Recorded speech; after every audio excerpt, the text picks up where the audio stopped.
Don't do that. Good evening. If you do have a mobile phone, if you would like to put it on silent, please, thank you. Right, a really warm welcome to Ben Emlyn-Jones, who has just popped up from Oxford to deliver a peek at where your TV licence fee goes. The BBC, affectionately known as Auntie, with a reputation for unbiased reporting and educational content, allegedly.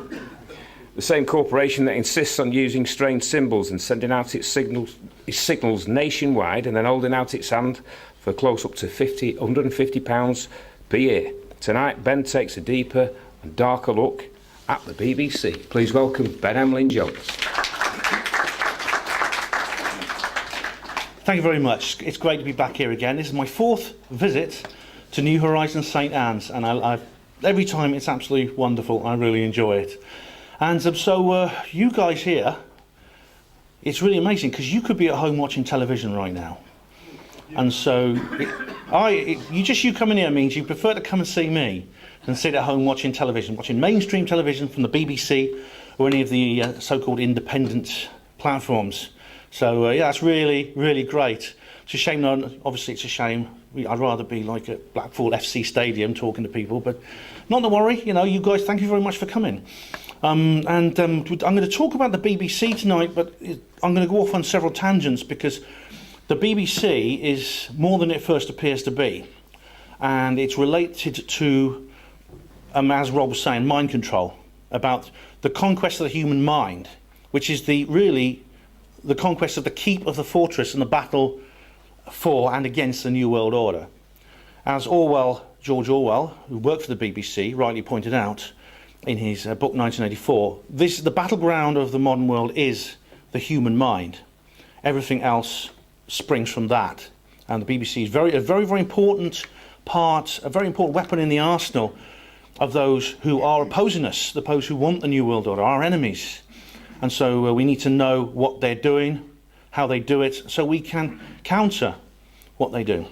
Now, this is my website here. I've got a website called Hospital Porters Against the New World Order, which I've set up in 2007. And there's a guy. There used to be a guy in America called Jack McLam. Sadly died. He had something called Police Against the New World Order. So I thought, what's good for police is good for hospital porters. And I was a hospital porter. That's me, the portering Buddha. I was a hospital porter for 23 years until 2012, and then, as I explained in my first sojourn to New Horizons St Anne's, I was sacked in what I think are rather mysterious circumstances, and I still maintain that to this day. It's a long subject. I talk about it in my first lecture here, which is available on YouTube, and in several subsequent publications since. But a lot of people who talk about the things that we talk about actually do end up with their careers damaged. They tend to attack you through the professions. And you'll find that people who don't talk about the things we talk about, who talk about other things and things that the people behind this mind control operation want us to talk about, end up very, very successful. And I'll be talking about a couple of those people. One person in particular I'm going to talk about who I think exemplifies this issue. So, the BBC and mind control. It's funny, really quite synchronistic. Maybe they knew I was going to do this speech, so they did it deliberately. But yesterday on the BBC News website, there were 3 articles about conspiracy theories. One was about 9/11, one was about chemtrails, and one was about false flag shootings or staged shootings. And the articles contained the usual flannel. It was the usual cases to debunk these particular issues. And I think maybe it's been done before. We've looked at this before. The BBC has produced several programmes actually opposing the idea of conspiracy theories of various types, which usually involves a lot of very, very bad arguments and personal demonisation of the people like us who say these things. And the website articles yesterday were no exception. So if anyone from the BBC is watching, all I can say is it's not working, because we're still here, we're still talking. They haven't stopped us. Now, what is the BBC? And the BBC is more than what it first appears. To begin with, I mean, it's a very, very important part of the global media network. It's called the British Broadcasting Corporation, but it is actually an international conglomerate. There's something called BBC Worldwide, which is essentially the governing body which controls everything on the BBC. The BBC has, it broadcasts in 28 languages regularly, 24 hours a day, and it has other publications in many, many more languages. It operates in every single country on earth. It has representatives and facilities all over the world. It's also the oldest of these particular networks that you hear about. There's others such as CNN, CBS, controlled by various people such as Rupert Murdoch and other people. There's a small number of people who control the media in the world. The BBC is not actually part of this particular network in the sense of on an organisational level, because the BBC is a nationalised institution under Royal Charter. So it's not privately owned, it's actually state owned. But its origins can be traced right back to the dawn of the first radio transmissions, particularly a man called John Reith. Now, John Reith, he became Sir John Reith because he was knighted, of course, because he's as likely to get knighthood as I am not to get one, I think. He became Sir John Reith, he first started, he worked at the Marconi plant in Manchester in 1920, where they actually started experimenting with radio broadcasts. And at that time, radio sets were invented. It's very interesting what happened, because it actually only took 3 years from the production of the first radio broadcast set, which you could actually buy in shops. You could actually buy machinery that allowed you to broadcast your own radio shows. You could broadcast voices and things like that. They were very crude by today's standards, but they were audible. You could actually broadcast messages, your own voice and things like this. It actually took, like I say, about 3 years for the government to actually license these devices, so that we have in a situation now where essentially, at least until the internet came along, where the airwaves, what we call terrestrial radio and TV, was basically controlled. It was actually taken over and controlled by a national government regulator. And it was run through the GPO, the General Post Office, to begin with, until essentially it became it became various other government departments to do with media and communications over the years. But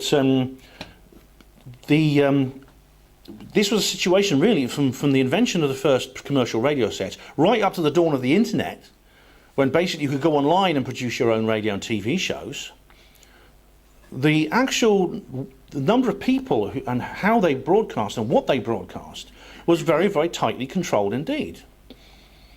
Interesting things. I mean, there was people sent to jail and fined for setting up commercial or even their own private, just as they did as a hobby, their own radio stations.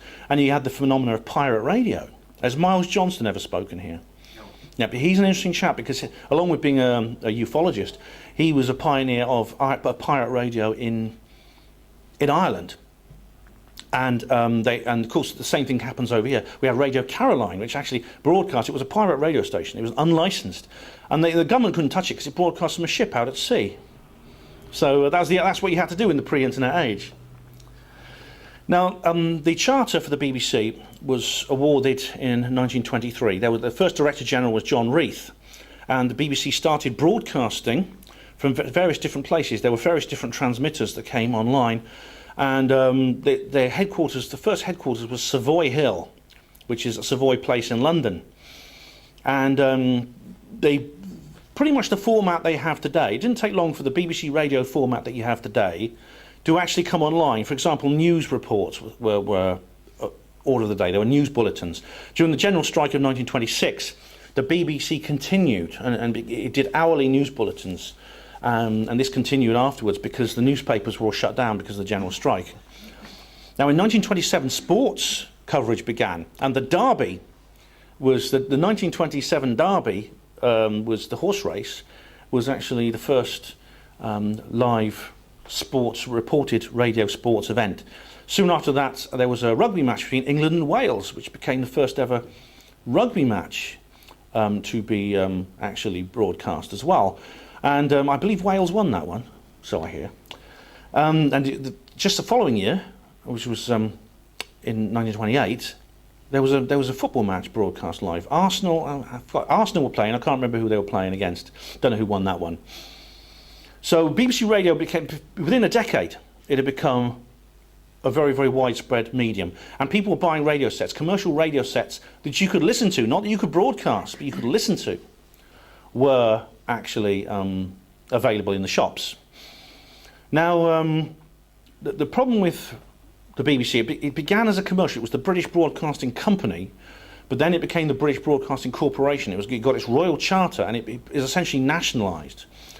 And part of its charter was set up with the motto to inform, to educate, and to entertain. In my view, it does none of those things. Some of you may think it does the last one, but in my view, it does none of those things. But that was its motto, to inform, educate, and entertain. And the funding was an issue. So the first steps towards licensing began. And this began actually before the Charter in 1923. There was the GPO started issuing licenses to people buying commercial radio listening sets. Now these were not the same as the modern TV license. That began in 1946 with the emergence of post-war BBC TV. However, there was no advertising on BBC at all, because of its charter it couldn't do that. So anyone who bought a radio set would be charged 10 shillings for the license to use it. It was just, I don't know what that is in today's money, but it's quite a considerable amount of money which you had to pay on top of buying your commercial radio set. And this, in a sense, this money all went to funding the BBC. Now, today there's no licensing for radio, there is a licensing for TV. But that was an interesting milestone, because this is at the time it was quite unique, and even in today's world, it's quite unusual to have this kind of system. I think Namibia has a similar system, but it's not very well known. Some of the United States have something similar, but it's quite rare across the world to have this kind of system. Nearly most of the TV in the world is commercialised. It advertises, and it's self-funding. Now, BBC TV began experimentally in 1929, and the first pioneer of BBC TV was the man who's credited with inventing the television, a Scottish man called John Logie Baird. He produced a TV radio play. It was only a TV play, a drama, only half an hour long, and it was called The Man with the Flower in His Mouth, and it was an adaptation of an Italian drama. And it was broadcast in 1930, and the Prime Minister and the King watched. In those days, televisions were very expensive. They were large structures, about the size of a refrigerator, with a very small, upright, oblong screen. So there was, and very often you'd go to special television rooms. There was maybe a television room at a library, and people used to crowd around and watch them. They were very, very different, very primitive compared to today's televisions. But at the time, they were the latest thing, and people were very, very encouraged by this. And some of the stars of that early pre-war BBC service actually went on in the post-war to become quite well known. One of them was Bob Monkhouse, he's died now, but he was a famous actor, and he presented several shows for the BBC right up until the 1980s. Now, BBC TV was stopped for the war in 1939, started again in 1946, and continues to the present day. And that's when the TV license came along, which meant that not only buying a television, you would not only be charged extra for the license on buying a television, but you had to pay a regular fee for owning that television set. And indeed, this continues today. I mean, if you're watching BBC iPlayer, they ask you, have you got a TV license?